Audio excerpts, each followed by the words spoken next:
Um dos temas mais desafiadores da cristologia é aquele que fala acerca das duas naturezas de Cristo. Sim, a Bíblia nos ensina coisas maravilhosas a respeito de Jesus. E nós temos dito por várias vezes, vamos repetir o curso todo, em todas as matérias, para você compreender bem isso, que quando falamos de Deus, nós devemos ter a atitude de Moisés quando chegou perto daquela sarça que ardia e não se consumia. Você conhece a história de Moisés? Se não conhece, depois você procure lá no livro do Êxodo e você vai ler uma cena belíssima quando Deus se revela a Moisés ali no deserto e ele estava cuidando das ovelhas e de repente ele vê uma sarça, uma planta que estava cheia de fogo. Pelo menos era assim que ele percebia, como se estivesse pegando fogo, mas não se consumia. E Deus então o chama para perto de si. E quando Moisés se aproxima da sarça, Deus diz a ele: tira as sandálias dos seus pés, porque o lugar onde você está é terra santa. Isto nós devemos trazer sempre em mente quando nos aproximamos das coisas de Deus, quando estamos falando a respeito dos mistérios de Deus. Devemos lembrar de tirar as sandálias dos nossos pés. Em que sentido? No sentido de reconhecer que Deus é grande, Deus é santo, Deus é o Criador, Ele é muito maior do que nós somos capazes de entender, mas ao mesmo tempo Ele é um Deus que nos ama, que nos criou à sua imagem e semelhança, nos criou para nos relacionarmos com Ele e Ele se revela a nós através da Bíblia. A Bíblia, que é um livro precioso, mas é um livro, no sentido de que, como tal, é muito pequeno para falar tudo acerca de um Deus infinito. E mesmo que houvesse essa possibilidade, a nossa mente não iria conseguir captar todas as coisas, porque nós somos seres finitos. Então, isso eu estou trazendo nessa introdução dessa série de aulas nas quais nós estaremos falando sobre as duas naturezas de Cristo. Esse é um dos grandes mistérios. E é uma coisa muito maravilhosa, entender que Deus se fez homem. Deus se fez homem, permanecendo como sendo Deus, 100% Deus. Mas ao mesmo tempo se tornou homem e homem perfeito, 100% homem. Apenas a única diferença de Cristo para nós é que, primeiramente, ele foi gerado pelo Espírito Santo no ventre de Maria. Não foi uma concepção onde houvesse ali uma célula masculina, uma célula feminina, um relacionamento sexual, como ocorre com os demais seres humanos. Não, foi um milagre do Espírito Santo. Então, nisso ele foi diferente, mas também foi diferente no sentido de que, por meio desse milagre, ele nasceu 100% homem, mas sem pecado, sem a natureza pecaminosa. Mas Jesus traz em si este grande paradoxo. Olha a palavra que nós temos usado por várias vezes, o paradoxo, essa aparente contradição, né? 100% Deus, 100% homem. Como é que nós podemos explicar isso? Não, nós não conseguimos. Há uma tensão, mas a Bíblia assim nos revela. Então, nós estamos iniciando uma série de aulas para tratar exatamente sobre as duas naturezas de Cristo. E nessa aula nós veremos, primeiramente, esse aspecto de Cristo, de Jesus, divino e humano ao mesmo tempo. Vamos ver também o aspecto histórico desta questão, o desenvolver histórico, como é que a igreja, desde lá da época dos apóstolos e nos primeiros séculos, lidou com essa questão das duas naturezas de Cristo. Vamos ver também sobre a necessidade do Verbo se fazer carne. Qual é a necessidade, qual foi a necessidade de Deus fazer algo tão grandioso? Esta é apenas a primeira aula, então nós teremos mais 2 aulas nas quais nós estaremos abordando esse tema, as 2 naturezas de Jesus Cristo. Agora veremos o aspecto divino e humano na pessoa de Jesus Cristo. Jesus, o homem, mas que ao mesmo tempo é o Cristo, o Messias prometido. E a palavra Cristo é uma referência à divindade de Cristo. Jesus, o Messias. Quando nós falamos sobre Jesus, o homem, nós já vimos no início desse curso, é uma questão histórica. Há como comprovar historicamente a existência desse homem, Jesus, o local onde ele viveu, a história e todos os detalhes. Nós temos elementos para isso. Mas quando nós falamos em Jesus como o Cristo, o Messias, aí nós estamos falando de uma questão que envolve a fé. E estamos nos referindo ao aspecto divino de Jesus. Jesus, ele é o nosso Salvador. E para ser o nosso Salvador, ele teve que trazer em si mesmo esses 2 aspectos, o aspecto divino e humano. Jesus é Deus. E aqui mais uma vez, como nós falamos na introdução, temos que tirar as sandálias dos pés. Temos que ser humildes para reconhecer que nós não somos capazes de compreender a grandeza de Deus. Ele é muito maior.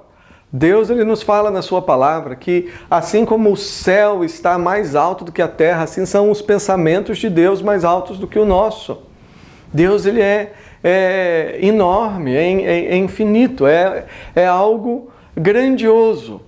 Então, nós devemos tratar desse tema tirando dos pés as sandálias, aí quem sabe da arrogância ou do orgulho que quer explicar todas as coisas.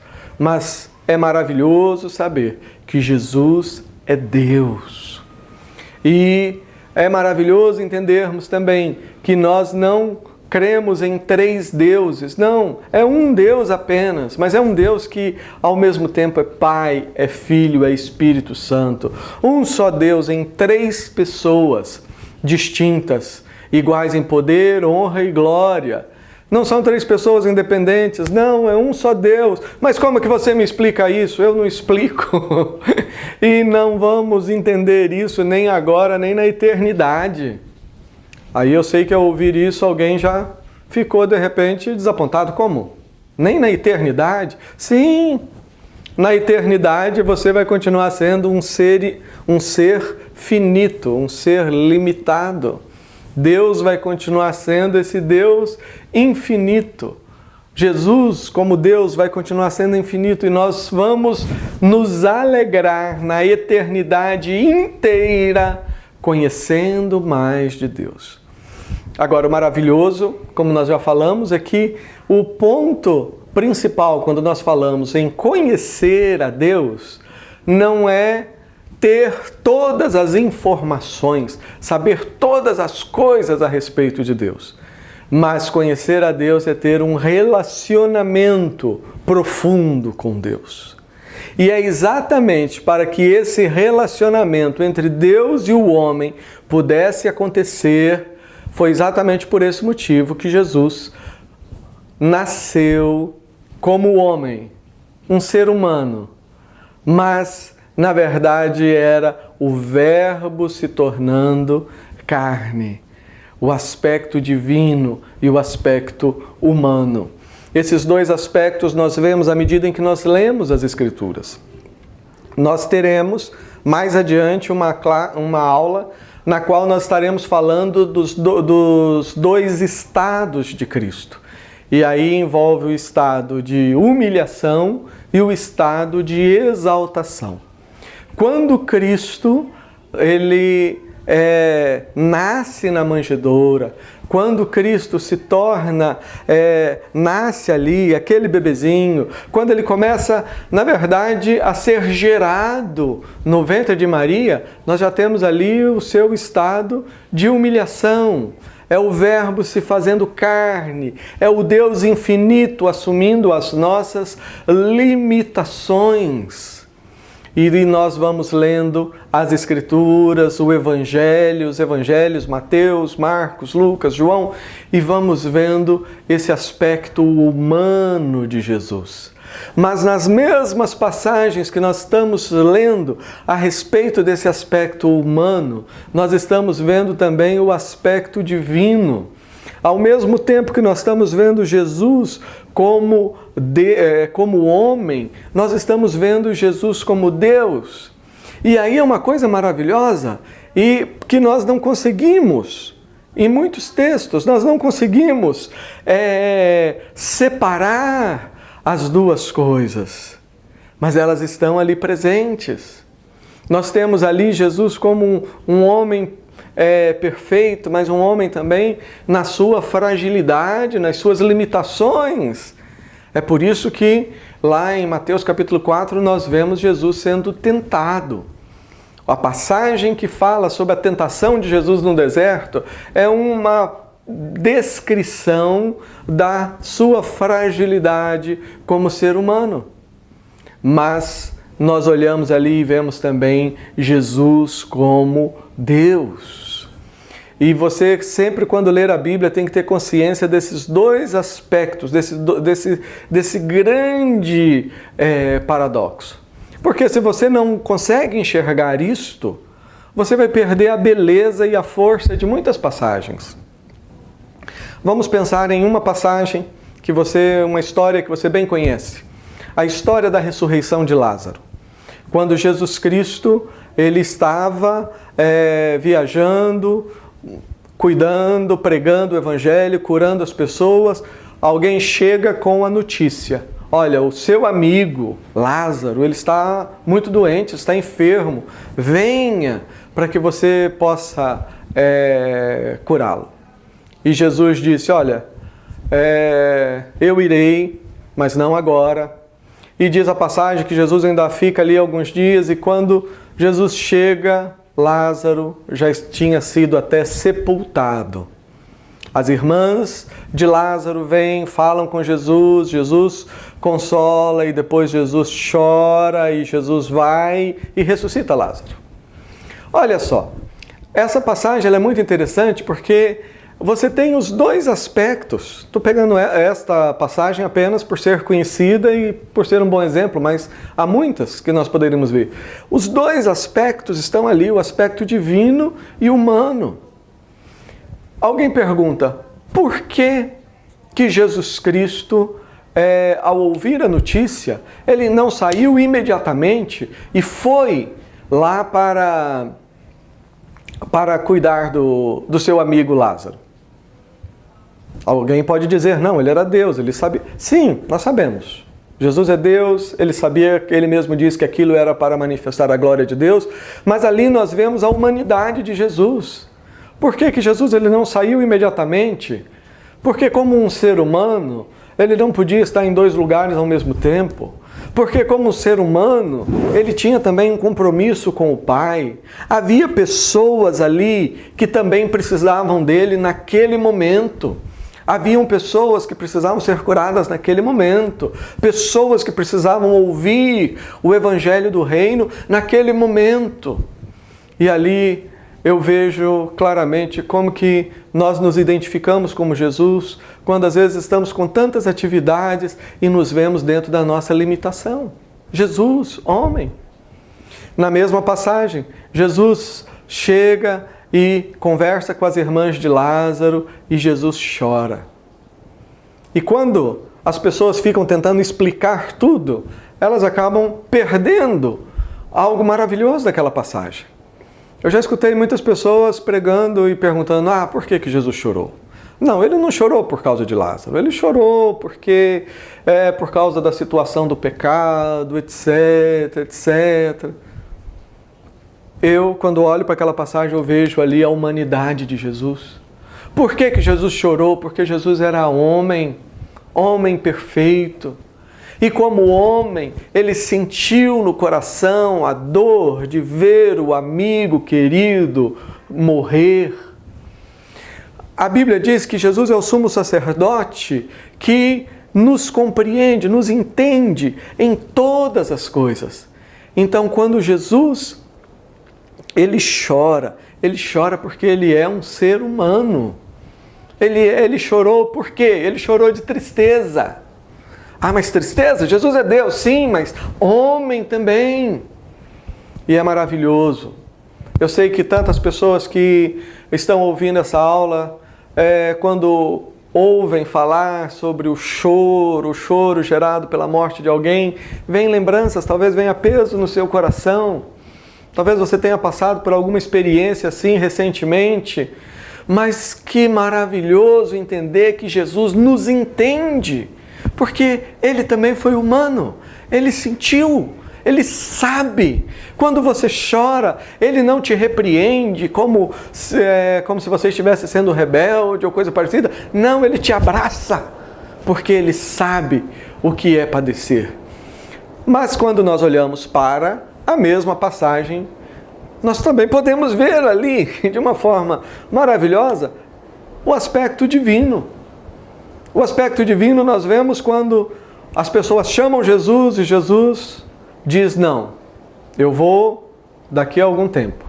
Jesus, como Deus, também sabia que aquilo era para manifestar a glória do Pai. O outro aspecto divino que nós vemos é quando Jesus chega e dá uma palavra de consolo, falando da ressurreição. E, finalmente, quando Jesus ele chega, pede para que as pessoas retirem a pedra e dá a ordem: Lázaro, sai! E o que aconteceu? Lázaro saiu. Saiu. Lázaro, ele ressuscitou. Certo? Não aquele tipo de ressurreição que Jesus teve, que quando Jesus ressuscitou, ele já recebeu o mesmo corpo que nós vamos ter quando ressuscitarmos. Lázaro não, Lázaro ressuscitou e da mesma forma, tanto é que os fariseus começaram a discutir, leia lá a passagem, você vai ver, os fariseus começaram a dizer: olha, então agora nós, além de matarmos Cristo, vamos ter que matar Lázaro também. Vamos ter que tirar a vida de Lázaro, porque tem muita gente que está acreditando em Cristo por causa de Lázaro. Jesus Cristo, o aspecto divino e o aspecto humano. Um paradoxo maravilhoso que a palavra de Deus nos apresenta através das duas naturezas de Cristo.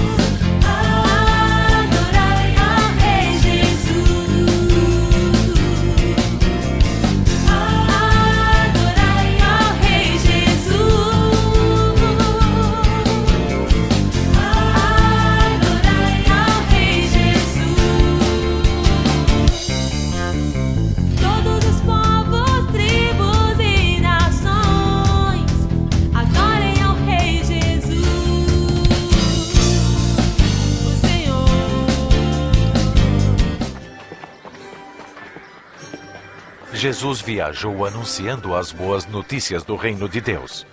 Os 12 discípulos foram com ele, e também algumas mulheres que haviam sido curadas de espíritos maus e doenças. Maria, chamada Madalena, Joana, mulher de Cusa, que era funcionária do governo de Herodes, e Susana.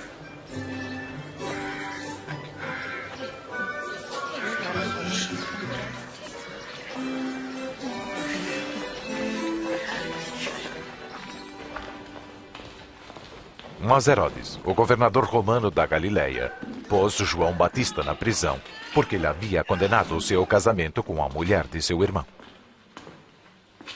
Então, Jesus entrava em Naim quando um enterro saía pelo portão da cidade. O defunto era filho único de uma viúva. Quando o senhor a viu, ficou com muita pena dela. Ele descobriu o corpo e disse: moço, levante-se, eu ordeno. Ele sentou-se e começou a falar. E Jesus o entregou para a mãe dele. Pergunte a ele. Diga, o senhor é aquele que João disse que ia chegar? Ou será que devemos esperar por outro?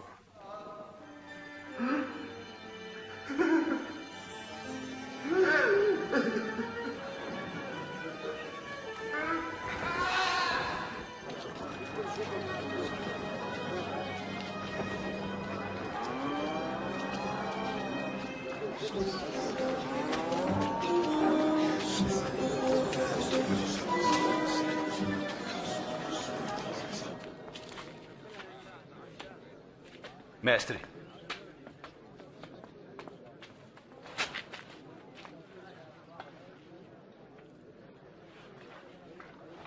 Mestre.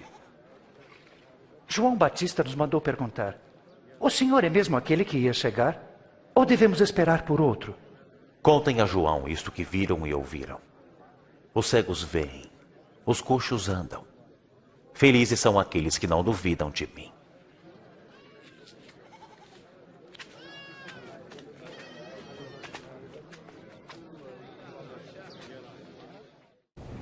Ao falarmos das duas naturezas de Cristo, é bom gastarmos um tempo pensando no aspecto histórico desta doutrina, o aspecto histórico destes dois conceitos. Eu quero dizer o seguinte: como que a igreja, desde o período dos apóstolos, lidou, trabalhou com essa questão de Cristo, de Jesus Cristo, ser também Deus.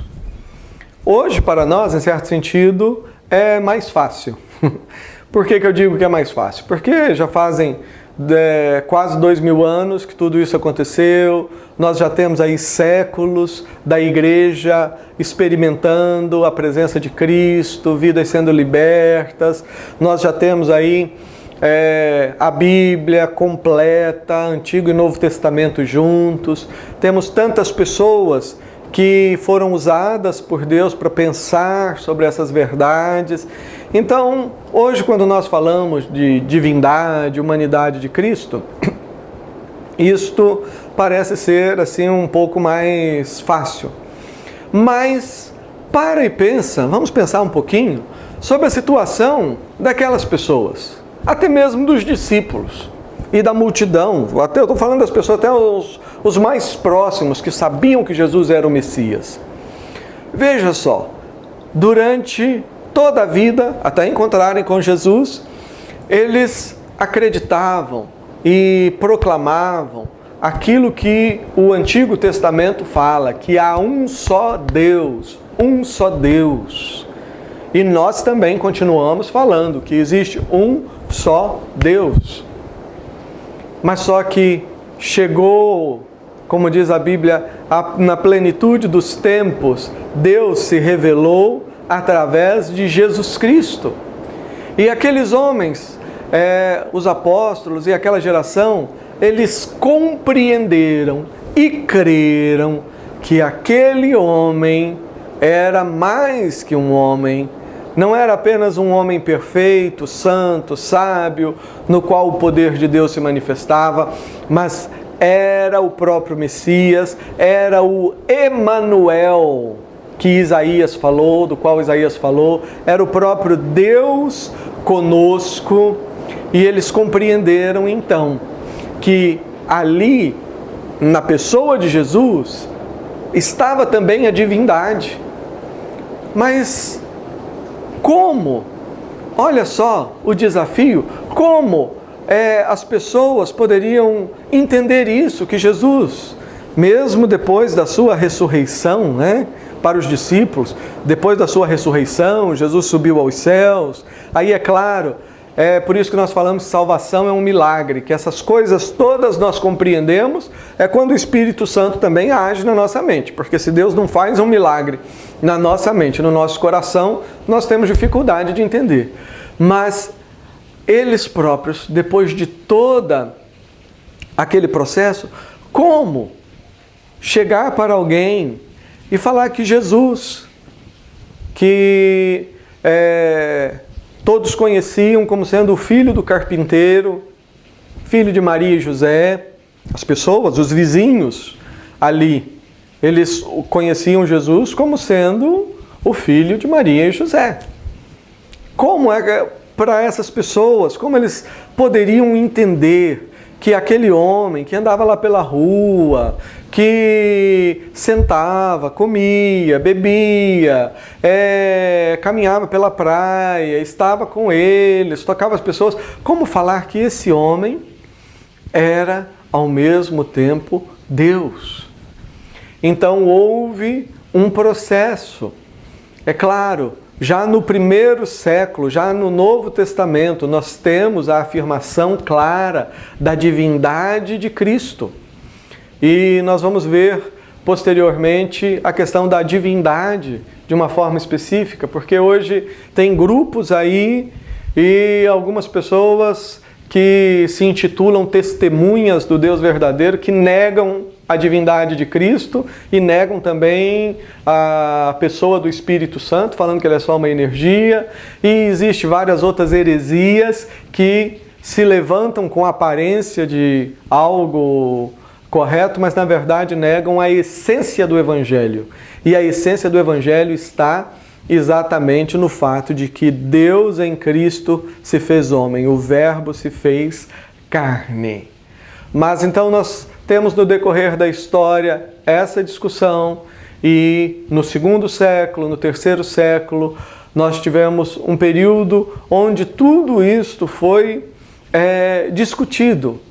E a igreja, então, quando eu digo igreja, eu não estou falando instituição, eu estou falando corpo de Cristo. As pessoas, então, começaram a compreender melhor esta questão da humanidade e da divindade de Cristo. Nós temos enfatizado que conhecer a Deus não é simplesmente entender tudo sobre Deus. Conhecer a Deus não é ter todas as informações, não é conhecer através da lógica, mas conhecer a Deus é através do relacionamento. Por que que os discípulos tiveram total tranquilidade de crer em Jesus Cristo como sendo o próprio Deus que veio a nós na pessoa do Messias, o Emanuel, o Verbo que se fez carne? E eles creram ao ponto de morrerem por isso. Por que que eles creram? Não é simplesmente porque eles puderam ver e tal, mas porque através da obra do Espírito Santo, através de Jesus, eles experimentaram relacionamento com Deus. O que as pessoas precisam é de relacionamento com Deus. Relacionamento que acontece através de Jesus. Às vezes as pessoas ficam questionando muito e colocando muitas dúvidas, e nós vemos nesse mundo que se prepara já para a volta de Cristo, e a Bíblia diz que nos últimos dias seria um tempo de confusão, de fé esfriando, as pessoas levantam e questionam e tentam atacar a pessoa de Jesus. Toda essa rebeldia, ela acaba naquele momento que você, que está me ouvindo, se coloca numa posição de sacerdote real e intercede, ora pela pessoa. Você se coloca na sua posição profética como proclamador do Evangelho, não das suas ideias, mas do Evangelho. Vai e prega o Evangelho, e Deus então realiza o milagre. Porque todo ser humano ele já nasce como inimigo de Deus, ele não quer saber de Deus, mas Deus ele faz um milagre no coração. E quando a pessoa ela experimenta o seu relacionamento com Cristo, aí ela entra num estágio e num nível mais profundo de entendimento das verdades reveladas na Bíblia. E daí o relacionamento com Deus deixa de ser uma coisa meramente da mente, da cabeça, mas envolve também o coração. Não é apenas razão, mas envolve também a nossa vontade, o profundo do nosso coração, que Deus, através de Jesus Cristo, resgata para um relacionamento profundo com Ele. Este aspecto histórico sobre como as pessoas lidaram com as duas naturezas de Cristo, nós veremos posteriormente numa aula especial, na qual estaremos tratando sobre diferentes heresias que foram levantadas em relação a esse aspecto das duas naturezas de Cristo.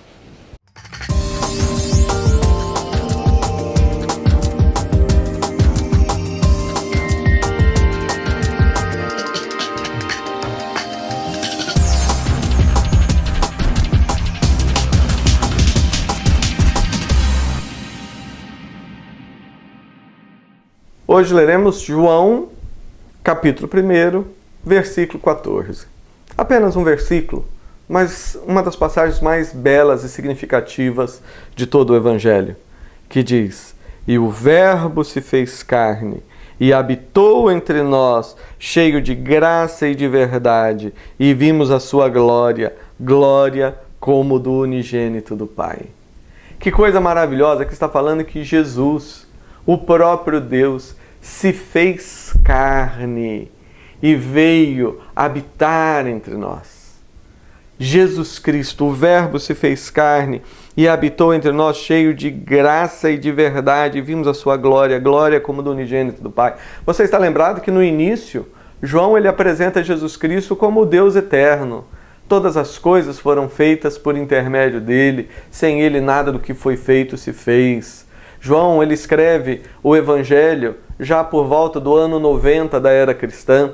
Diferentemente dos outros 3 evangelhos, Mateus, Marcos e Lucas, que foram escritos num ambiente judaico, aproximadamente por volta do ano 40, 45 do primeiro século, João ele escreve já no ano 90, depois da destruição de Jerusalém, que ocorreu lá no ano 70 da era cristã. E João já não está mais falando para judeus, João está falando para gregos. E ele começa já falando de Jesus Cristo como o Logos, como o Verbo, que era um dos elementos que os gregos entendiam melhor por causa da filosofia. E João ele apresenta Jesus como Deus. E aqui no versículo 14, ele quebra o paradigma da filosofia grega. Porque os gregos, com todo aquele platonismo, faziam uma divisão entre o material e o espiritual. E diziam que o espiritual, o espírito é bom por natureza e a matéria é má, tem que ser destruída.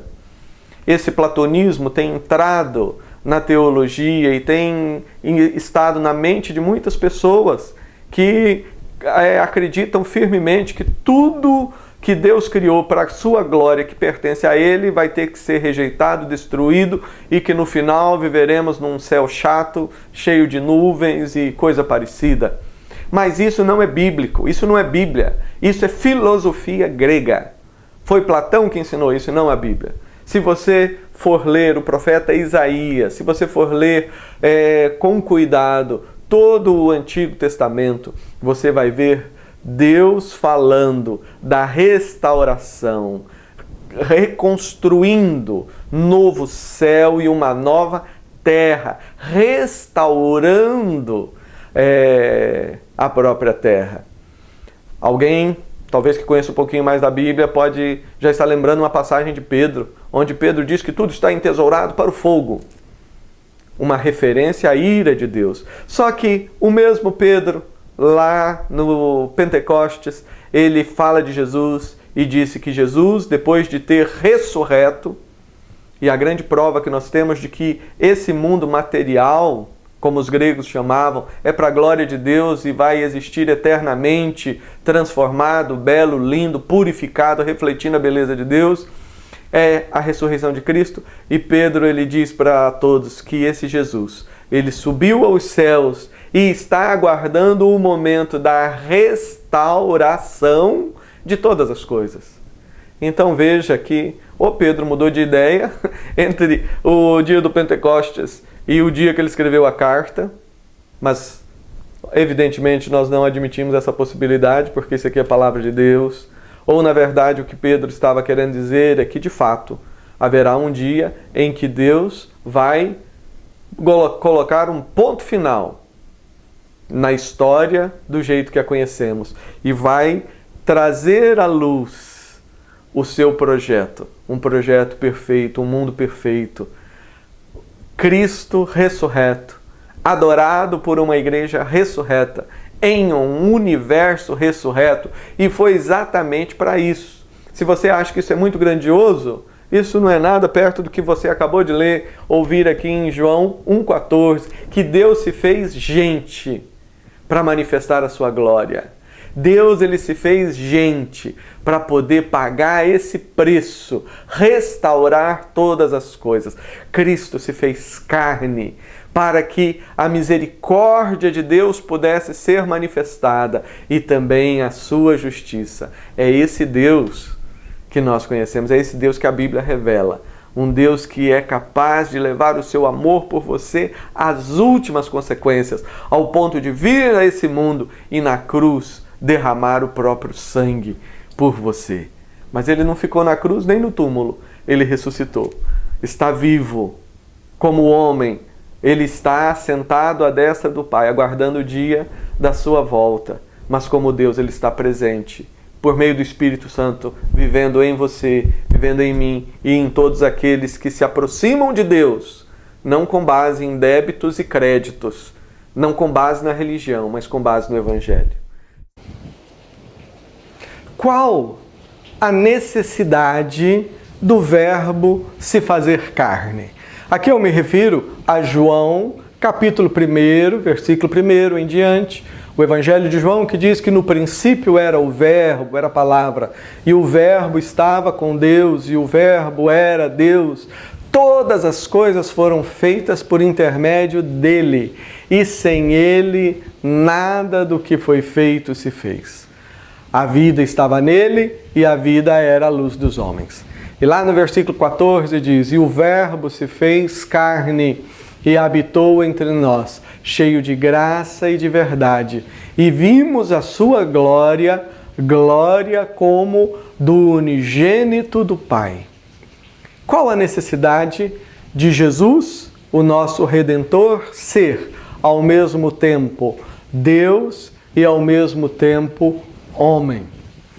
Primeiramente, Jesus, ele precisava, o Salvador, o Redentor, necessariamente precisaria ser homem, humano, porque só assim ele poderia receber o nosso castigo. Ele poderia assumir a nossa culpa, apenas sendo um de nós. Jesus, quando o Verbo se fez carne, João 1,14, significa que Deus, ele se fez um de nós. Ele caminhou conosco. E por que que isto foi necessário? Para que ele pudesse nos substituir na cruz do Calvário. Na cruz, Jesus, ele estava recebendo o meu castigo e o seu castigo também. E quando nós falamos que ali na cruz Jesus precisava receber o meu e o seu castigo, aí nós temos a segunda parte da resposta. Por que que Jesus precisava ser divino? Porque somente Deus, somente sendo Deus, ele seria capaz de receber ao mesmo tempo o castigo que todos nós merecemos por causa dos nossos delitos e por causa dos nossos pecados. Somente sendo Deus, ele poderia suportar a sua própria ira. Como assim a sua própria ira? Sim, a ira de Deus. Jesus não é Deus? É Deus? Sim, Jesus é Deus. Nós cremos, Deus é um único Deus, mas um único Deus que é ao mesmo tempo Pai, é ao mesmo tempo Filho e é ao mesmo tempo Espírito Santo. Então, quando nós falamos que Jesus recebeu sobre si a ira de Deus, nós estamos falando do Deus triuno. Em outras palavras, na pessoa de Cristo, o próprio Deus vai à cruz para sofrer a sua própria ira. Um homem ou uma criatura, não haveria no universo uma criatura tão poderosa ao ponto de suportar a ira de Deus, de um Deus eterno, de um Deus onipotente, de um Deus justo. Não haveria. Qualquer criatura, mesmo o anjo mais especial, seria pulverizado, seria transformado em nada. Exatamente por esse motivo foi necessário o Verbo se fazer carne. Exatamente por este motivo foi necessário que o Filho de Deus, que Jesus Cristo, Deus o Filho, se tornasse homem. É por essa razão que nós temos então a necessidade de termos, como a Bíblia nos revela, termos um Redentor, que é ao mesmo tempo divino e humano, que é 100% Deus e 100% homem. Porque apenas sendo Deus, ele poderia receber a ira de Deus. E Deus, vamos sempre lembrar que Deus ele é misericordioso. Ele não quer punir ninguém, mas ele é justo, precisa punir o pecado. E nenhum pecado fica sem punição. A punição do pecado veio sobre Jesus Cristo. Quando a pessoa recebe Jesus como Salvador, ela sai da morte para a vida. Ela sai debaixo da ira e passa a ter paz com Deus. Agora, quando a pessoa ela se mantém resistente ao Evangelho e prefere viver longe de Deus, ela continua sendo o objeto da ira de Deus. E se partir dessa vida sem ter a sua experiência com Cristo, o futuro vai ser muito ruim, porque ela vai ter que experimentar a ira de Deus. Mas Jesus Cristo, vamos nos lembrar, quando nós falamos de Jesus, nós estamos falando de amor e não de ira. Porque Deus amou ao mundo de tal maneira que deu seu Filho unigênito, para que todo aquele que nele crê não pereça, mas tenha a vida eterna. Tivemos nessa aula, então, uma introdução acerca das duas naturezas de Cristo. Vimos que Jesus é ao mesmo tempo Deus e homem, o aspecto divino e humano, que podemos ver à medida em que lemos as passagens das Escrituras. Vimos rapidamente, pensamos sobre o aspecto histórico e procuramos pensar como que foi um processo na mente daquelas pessoas e a ação de Deus para que elas começassem a entender que aquele homem que havia caminhado e vivido ali na cidade de Jerusalém, na região, e depois foi crucificado, mas ressuscitou, como que ele era, na verdade, o Messias, o Deus eterno, que vai voltar em glória. E vimos também a necessidade do Salvador ser homem e Deus, a necessidade do Verbo se fazer carne e habitar entre nós. Nas próximas aulas continuaremos falando sobre as duas naturezas de Cristo.